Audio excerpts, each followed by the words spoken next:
नमस्कार, टुडे उत्तराखंड में आपका बहुत बहुत स्वागत है। मैं हूं आपके साथ वैशाली। हमारे प्यारे राज्य उत्तराखंड से जुड़ी हुई खबरों को जानने के लिए टुडे उत्तराखंड को सब्सक्राइब करें और उत्तराखंड के किस जिले से ये वीडियो देख रहे हैं कमेंट बॉक्स में हमें ज़रूर बताएं।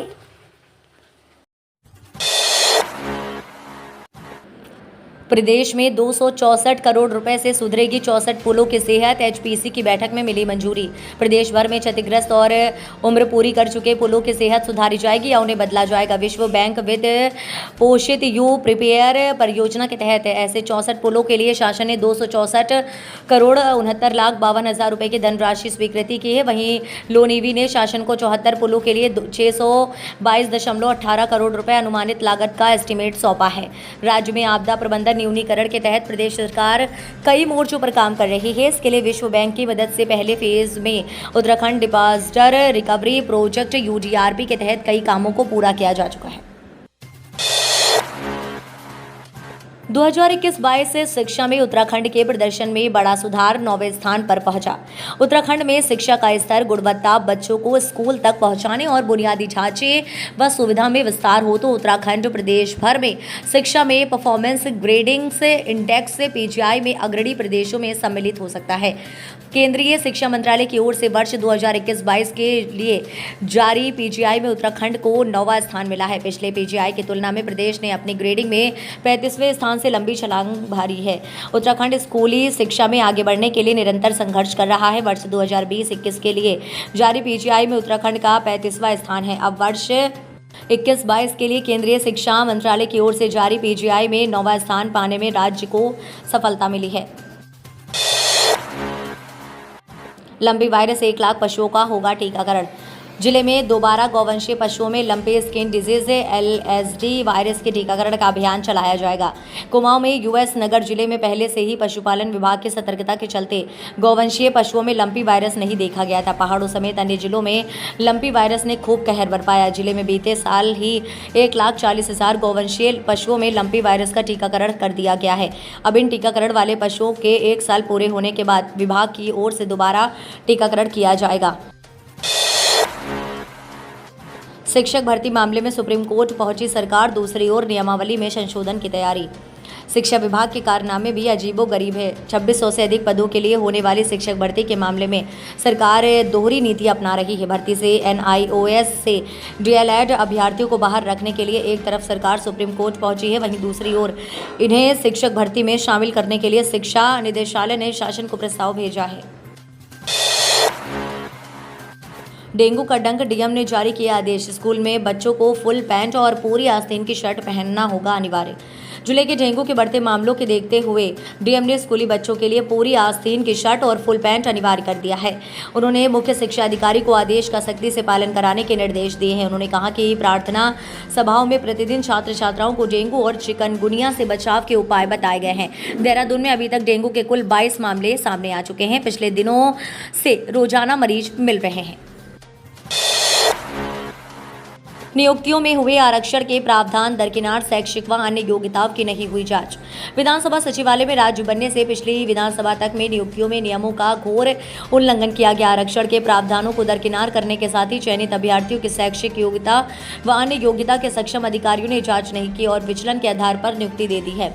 हाईकोर्ट में दायर जनहित याचिका में पारित आदेश के अनुपालन में विधानसभा सचिवालय की ओर से करीब 450 पेज से अधिक का शपथ पत्र दाखिल किया गया है, जिसमें साफ कहा है कि क्रमिक विभाग के मना करने तथा वित्त विभाग की आपत्तियों को दरकिनार कर नियुक्तियां की गई। साथ ही सरकार में महत्वपूर्ण पदों पर बैठे लोगों ने नियुक्ति व वेतन के आदेश जारी किए।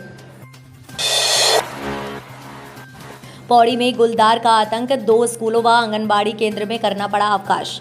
जिला प्रशासन ने शहर से सटे चंदोला राई गांव में स्थित राजकीय प्राथमिक विद्यालय, राजकीय कन्या उच्च प्राथमिक विद्यालय के साथ ही आंगनबाड़ी केंद्र में 10 जुलाई को अवकाश घोषित कर दिया है। कुछ दिन पूर्व गुलदार ने गांव में एक 4 वर्षीय बच्ची पर हमला कर घायल कर दिया था, जिसका जिला चिकित्सालय में उपचार किया गया। इस मामले में विद्यार्थियों के शिक्षकों द्वारा राजस्व उप निरीक्षक नांद LCO एवं खंड शिक्षा अधिकारी पौड़ी को अवगत कराया गया। इन दिनों घने कोहरे के कारण छात्र छात्राओं के विद्यालय आते समय गुलदार का भय बना हुआ है। ऐसी स्थिति में बच्चों के अभिभावक ही उन्हें स्कूल लेने और छोड़ने जा रहे हैं। कई घंटों से हो रही बारिश, सीएम धामी ने अफसरों को किया अलर्ट, हेल्पलाइन नंबर जारी। उत्तराखंड में मौसम विभाग के अलर्ट के बाद कई घंटे से लगातार बारिश हो रही है। कई जगहों पर नदी नाले उफान पर हैं। इसके चलते सीएम धामी ने भी अफसरों को अलर्ट रहने के निर्देश दिए हैं।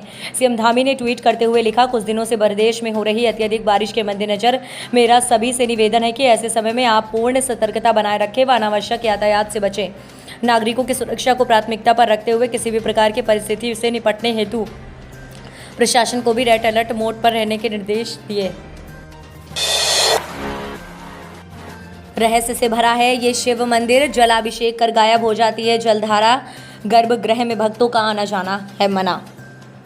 उत्तराखंड वैसे तो इन दिनों अपनी खूबसूरती से पर्यटकों को अपनी ओर आकर्षित करता है। यहाँ की सुंदर वादियाँ, पहाड़, झरने और नदियाँ न सिर्फ देश बल्कि विदेश से भी लोगों को यहाँ खींच कर लाती हैं। वैसे उत्तराखंड को हम देवभूमि के नाम से भी जानते हैं। उत्तराखंड का देश का वो भाग है जहाँ पर देवों का वास होता है। कहते हैं कि भगवान शिव आज भी हिमालय की पहाड़ियों पर वास करते हैं। चारों पवित्र धाम आपको उत्तराखंड में ही मिलेंगे। उत्तराखंड में न जाने कितने ऐसे मंदिर हैं जिनमें कई रहस्य छुपे हैं। आज भी लोग कई ऐसे मंदिरों को खोज नहीं पाए और जो सामने है उनके रहस्यों के सामने मनुष्य भी हाथ जोड़कर बैठा है। राज्यपाल से आशा मालवीय ने राजभवन में की मुलाकात। लेफ्टिनेंट ने की साइक्लिस्ट के अनूठे प्रयासों की सराहना। राज्यपाल लेफ्टिनेंट जनरल गुरमीत सिंह सैनी से राजभवन में रविवार को साइक्लिस्ट आशा मालवीय ने मुलाकात की। राज्यपाल ने महिला सशक्तिकरण व महिला सुरक्षा के उद्देश्य से आशा मालवीय द्वारा साइकिल यात्रा के जरिए जागरूकता फैलाए जाने के अनूठे प्रयासों की सराहना की। राज्यपाल ने कहा कि वह समस्त युवा बेटियों और महिलाओं के लिए प्रेरणा स्रोत हैं। अपनी साइकिल यात्रा से उनके द्वारा पूरे देश में एकता का भी एक संदेश प्रसारित किया जा रहा है, जो सराहनीय है। राज्यपाल ने आशा मालवीय को शुभकामनाएं देते हुए उज्जवल भविष्य की कामना की। किच्छा में पुलिस ने चोरी की 2 बाइक व 2 मोबाइल के साथ 4 बदमाशों को दबोचा। मजबूरी बताकर मोबाइल बेचने की थी मंशा। पुलिस ने चोरी के 2 बाइक व छीने गए 2 मोबाइल के साथ 4 बदमाश दबोच लिए।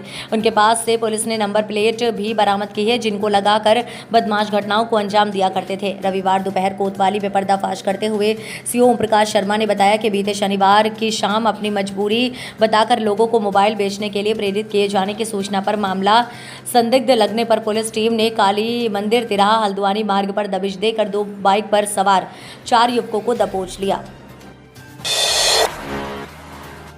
ऋषिकेश में दर्दनाक हादसा, गंगा में समाया केदारनाथ से लौट रहा यात्री वाहन, 3 शव बरामद, 3 अभी भी लापता। ऋषिकेश बद्रीनाथ राष्ट्रीय राजमार्ग रविवार की अलसुबह सोनप्रयाग से ऋषिकेश आ रही एक मैक्स UK 02 TA 0763 मालाकुंठी के पास अनियंत्रित होकर गहरी खाई में गिरकर गंगा में समा गई। घटना तब हुई जब पहाड़ी से एक बड़ा पत्थर नीचे गिरा और वाहन चालक ने नियंत्रण खो दिया, जिसके बाद वाहन खाई में गिर गया। वाहन में चालक सहित 11 व्यक्ति सवार थे। आपको बता दें कि खाई से 5 यात्रियों को रेस्क्यू कर बाहर निकाला गया। 6 यात्री लापता हुए, जिनमें से SDRF की टीमें भी शामिल हुई। डीप ड्राइवर ने गंगा से 3 शव बरामद किए हैं। इनकी पहचान की कोशिश की जा रही है। तो ये थी हमारे प्यारे राज्य उत्तराखंड से जुड़ी हुई कुछ खास और अहम खबरें। इस तरह के लेटेस्ट अपडेट पाने के लिए अभी सब्सक्राइब करें टुडे उत्तराखंड चैनल को।